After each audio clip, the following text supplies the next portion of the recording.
বন্ধুরা, আজ আমি তোমাদের এমন একটা কথা বলবো যা যদি মন দিয়ে শোনো আর জীবনে প্রয়োগ করো, তবে তোমার দুঃখ, কষ্ট, হতাশা, ভয় সব ধীরে ধীরে দূর হয়ে যাবে।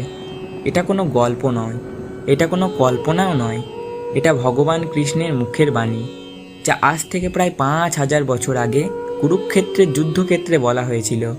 তুমি হয়তো ভাবছো যুদ্ধক্ষেত্রের কথা আমার জীবনে কিভাবে প্রযোজ্য। শোনো, জীবনের প্রতিটা দিনই আসলে এক একটা যুদ্ধ। কখনো টাকার জন্য, কখনো বা সম্পর্কের জন্য, কখনো আবার নিজের স্বপ্নের জন্য। যুদ্ধ শুরু হতে যাচ্ছে, দুই পাশে দুই সেনা।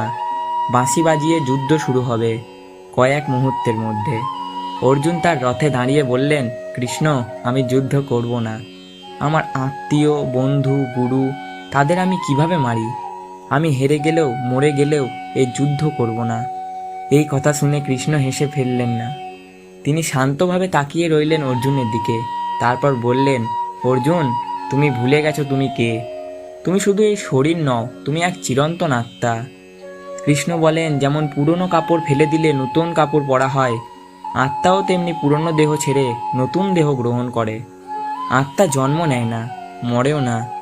বন্ধুরা, এটা শুধু শাস্ত্রের কথা নয়, এটা এক গভীর সত্য। আমরা প্রতিদিন আয়নায় দেখি শরীর বদলাচ্ছে, ছোটবেলায় যেমন ছিলাম এখন আর তেমন নেই। কিন্তু ভেতরের আমি কি বদলেছে? না। আমরা আসলে অমর আত্মা, যার কোনো মৃত্যু নেই।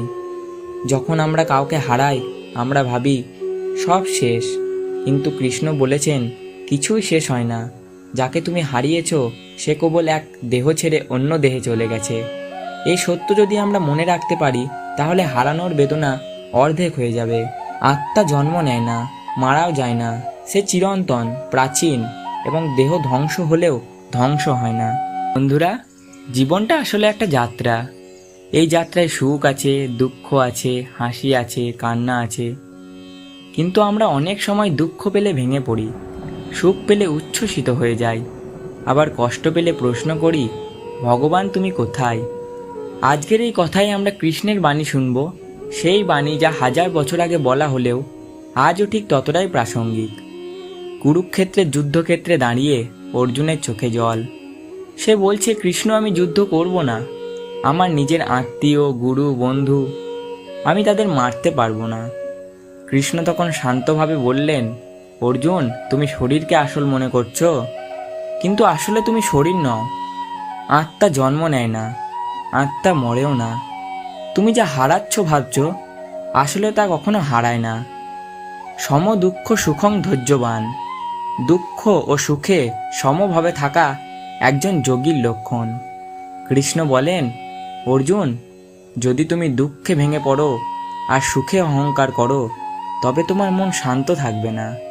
মন শান্ত না থাকলে তুমি সত্যিই কিছু অর্জন করতে পারবে না। অর্জন জীবনের সাথে মিল। আমাদের জীবনে যখন চাকরি হারায়, সম্পর্ক ভেঙে যায়, স্বপ্ন ভেঙে পড়ে, তখন আমরা হতাশ হয়ে যাই। কিন্তু কৃষ্ণ শেখান, তুমি যা করছো সেটাই তোমার কর্তব্য। ফল নিয়ে চিন্তা করো না। একটি মাত্র শিক্ষা আমরা ধরে রাখতে পারি, যার ফলে আমাদের জীবন বদলে যাবে। গীতায় কৃষ্ণ বলেছিলেন, তুমি শুধু তোমার কর্ম করো, ফল নিয়ে চিন্তা করো না।